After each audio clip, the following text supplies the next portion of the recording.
Bom dia, boa semana! Começa agora o Notícias de Jacareí e aqui você fica bem informado sobre os principais acontecimentos da nossa cidade. Lembrando que é possível nos acompanhar também pelas redes sociais. Reveja, curta e compartilhe todo o nosso conteúdo.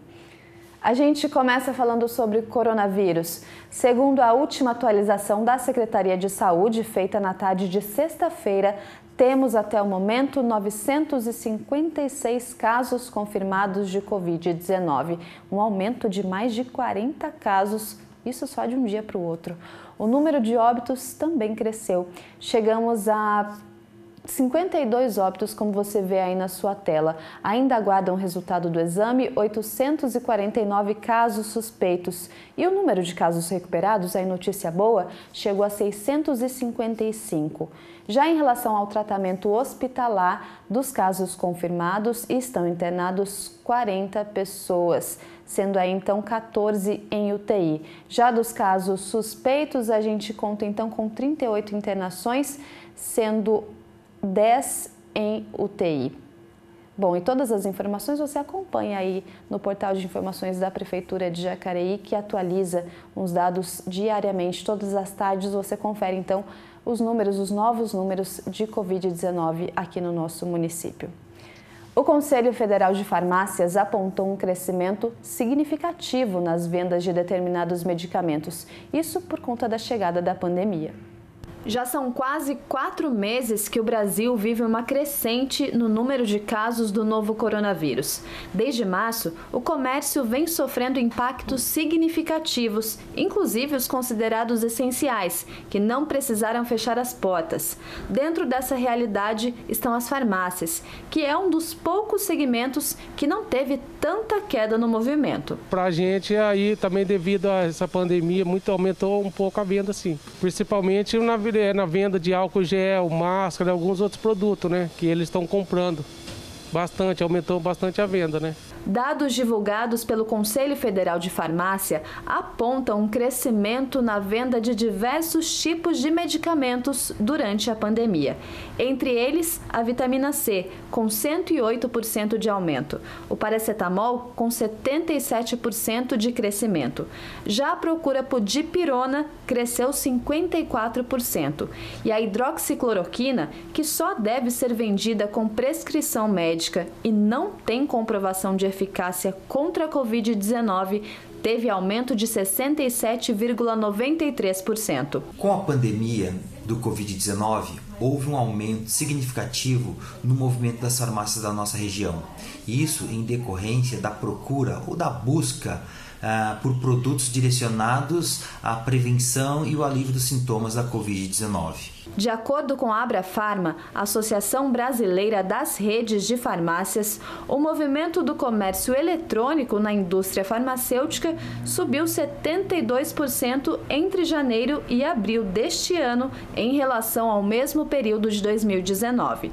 No entanto, esse aumento apontou um velho hábito do brasileiro, o da automedicação. Com o aumento no movimento nas farmácias, infelizmente, também tivemos um aumento no uso irracional de medicamento, seja aqueles medicamentos adquiridos através de prescrições médicas ou então aquela automedicação irresponsável induzida ou estimulada pelas redes sociais, pelas falácias e pelos boatos de medicamentos que poderiam resolver o problema da Covid-19. Os estabelecimentos farmacêuticos também precisaram se enquadrar nas medidas sanitárias de saúde. O uso de máscara, álcool em gel e distanciamento social é regra.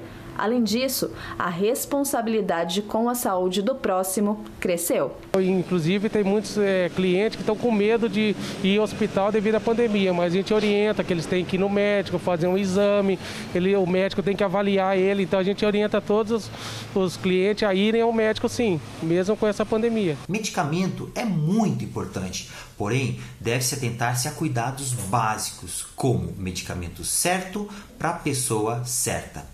Para isso, medicamento só deve ser adquirido e utilizado através de prescrições médicas e orientação do farmacêutico para evitar, assim, intoxicações e agravos à saúde. Agora a gente confere algumas informações relacionadas ao trabalho dos vereadores aqui na Câmara Municipal.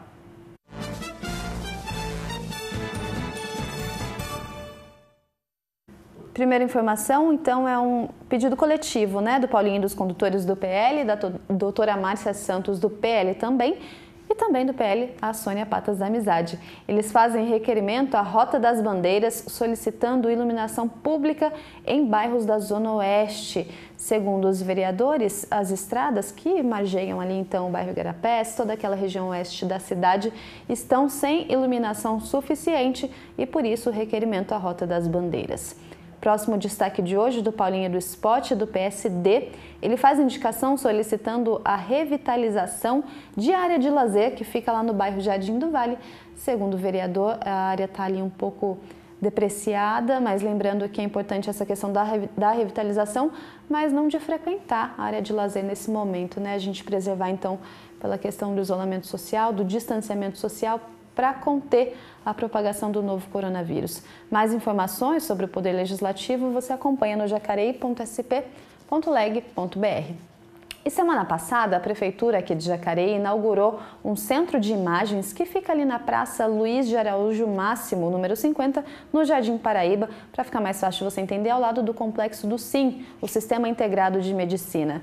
O espaço será de dedicação exclusiva aos exames de imagem e radiologia que antes eram terceirizados ou então realizados em unidades descentralizadas. A partir de agora, no centro de imagens, o paciente vai realizar os exames e já sairá com o resultado em mãos. Procedimento, então, que visa a maior agilidade e qualificação do atendimento na saúde pública para os moradores aqui da nossa cidade.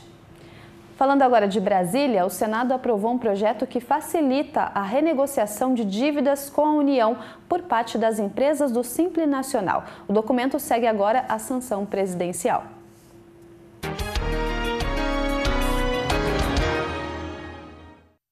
Existem atualmente no Brasil quase 6,5 milhões de negócios. Quase todos são micro e pequenas empresas. Elas são responsáveis por mais da metade dos empregos com carteira assinada no setor privado.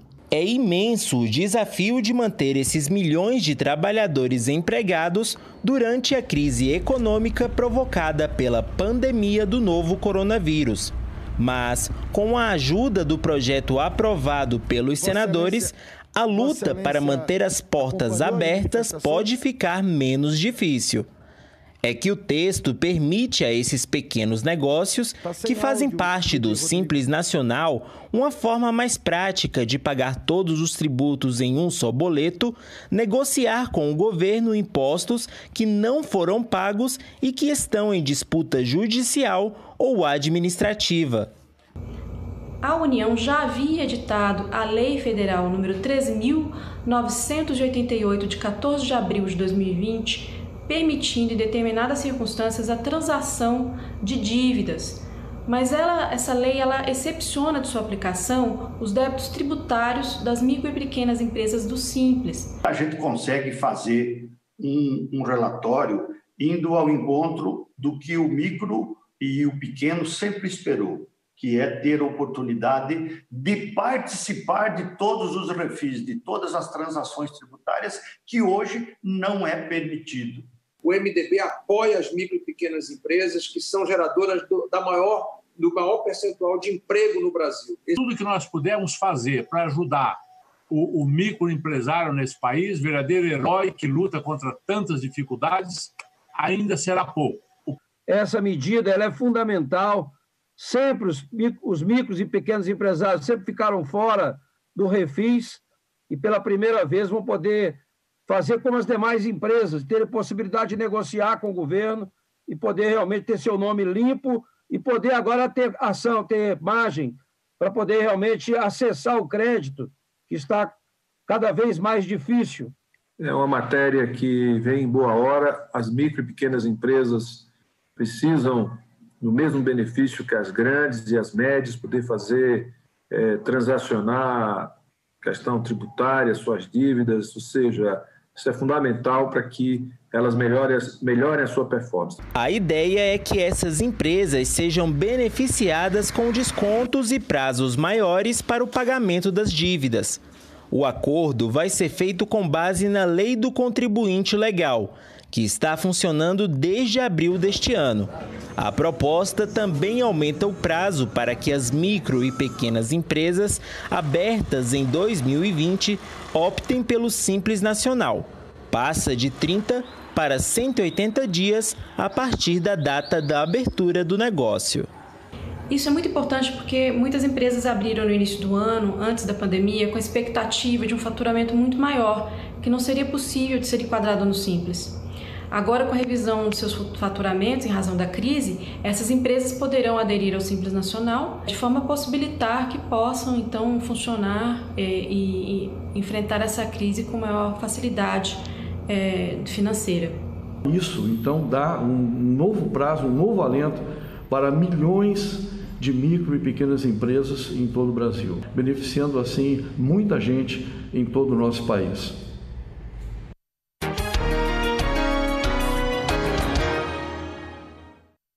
Começa hoje o pagamento da 4ª parcela do auxílio emergencial. Quem recebe nesta segunda-feira são os beneficiários do Bolsa Família, qualificados no programa, cujo NIS, lá o documento termina em número 1.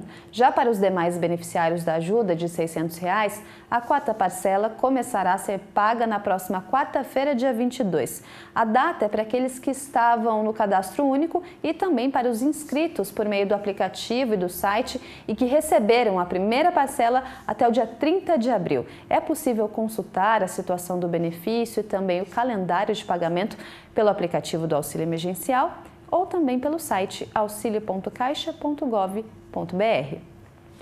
A programação para a volta às aulas em Jacareí está prevista para o começo do mês de setembro, segundo o protocolo do governo do estado. A Secretaria Municipal aqui de Educação está elaborando um plano para cumprir as metas estabelecidas, provocadas então pela pandemia do coronavírus. Desde meados de março, as escolas estão assim, totalmente vazias, por conta da pandemia do novo coronavírus. Salas de aula, pátios, laboratórios, todos os espaços foram despovoados para que a transmissão da doença fosse evitada. A partir daí, a pergunta que os pais e professores se fizeram foi: quando as instituições de ensino voltarão a abrir?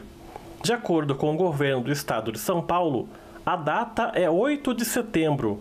Mas como isso vai acontecer na prática? Então, protocolo de creche, de EMEI, de EMEF, a especificidade de cada prédio agora em conjunto com os diretores, para nós estabelecermos, já fizemos isso, todos os equipamentos necessários, toda a sinalização, tudo que nós vamos precisar fazer a nível de escola, pensando na criança chegando do portão para dentro da escola e na hora que entregamos essa criança. Em maio, a Secretaria Municipal de Jacareí criou o grupo de trabalho dos protocolos de retorno, com a participação dos segmentos de sanitização e pedagógicos, onde estão creches, escolas, Educa Mais, bibliotecas e a própria sede da Secretaria, na rua Lamartine de Lamari. Nós estamos organizando e pensando nas formações que iremos fazer. No mês de agosto, caso voltemos em setembro. Então, toda uma formação com as crianças que já estamos fazendo, com os pais, com os funcionários, com os professores, tudo. E pensando desde a hora que a criança está em casa, como ela se prepara para vir para a escola, o trajeto que ela faz, como será, a hora que ela chega no portão para dentro e a mesma coisa no retorno, a hora que ela sai da escola, como ela vai para casa, porque é um trabalho que tem que ser integrado. A família, a casa e a escola. Segundo as orientações estaduais, na fase 1, apenas 35% dos alunos poderão ir à escola a cada dia, com rodízio entre eles. Por exemplo, numa sala onde cabem 30 crianças, a capacidade máxima será de 11 estudantes.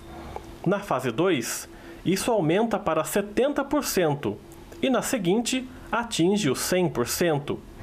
Mas tudo dependerá da média de transmissão da Covid-19. Se houver um aumento considerável, tudo será suspenso. Para as escolas particulares, o regulamento é o mesmo. Nós adquirimos uma série de produtos de limpeza pesada, que é usado muito em hospital, para fazer a higiene completa do colégio de forma, dependendo das áreas, a cada 30 minutos. Né? Áreas de corrimão, essas áreas que têm mais acesso. Então nós adquirimos uma série de produtos que é utilizado em hospitais, em postos de saúde, para dentro do colégio. Vai ser obrigatório o uso de máscaras, né? Tanto por funcionários, quanto professores, quanto também pelos alunos. Quem serão as famílias que vão assumir que essas crianças retornem? Né? E nesse sentido, como garantir a continuidade do trabalho remoto que nós estamos fazendo, a aprendizagem remota, integrado com o trabalho presencial? Porque nós vamos ter que, a partir daí, trabalhar com o ensino híbrido, que é o presencial para quem estiver e o mesmo presencial para quem estiver no remoto para quem estiver em casa. Além disso, há outras regras que serão aplicadas. O distanciamento entre os alunos terá de ser de, no mínimo, 1,5 m. Os horários de entrada e saída serão feitos para evitar aglomerações, bem como os intervalos e recreios entre as aulas.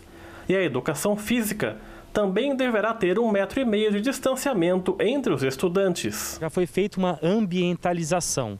Então, 100% dos nossos alunos, antes mesmo da pandemia, né, desse infortúnio da pandemia, eles já tinham o hábito diariamente, isso é medido diariamente, de acessar os nossos conteúdos online, através da plataforma Plural. E nós estamos usando, no momento, 5 plataformas diferentes. A última, que foi em abril, que a gente adquiriu, foi o Laboratório Digital. O ensino à distância continua e os professores, funcionários, alunos e pais vão receber orientações de segurança para que todos possam ter mais proteção. Tudo dentro do chamado novo normal. Aqui no colégio, a gente vem adotando a possibilidade remota, da educação remota. Todos os alunos estão tendo carga horária compatível de 90% da carga horária tradicional de forma remota, ou seja, de forma ao vivo. Então, os professores logam, dão a aula deles e depois o aluno vai assistindo essa aula de forma simultânea, essa aula também fica gravada e ele depois faz a rotina dele de tarefas. Agora, a partir de julho, todos os dias os professores postam a atividade e terça e quinta tiram as dúvidas e fazem esse trabalho.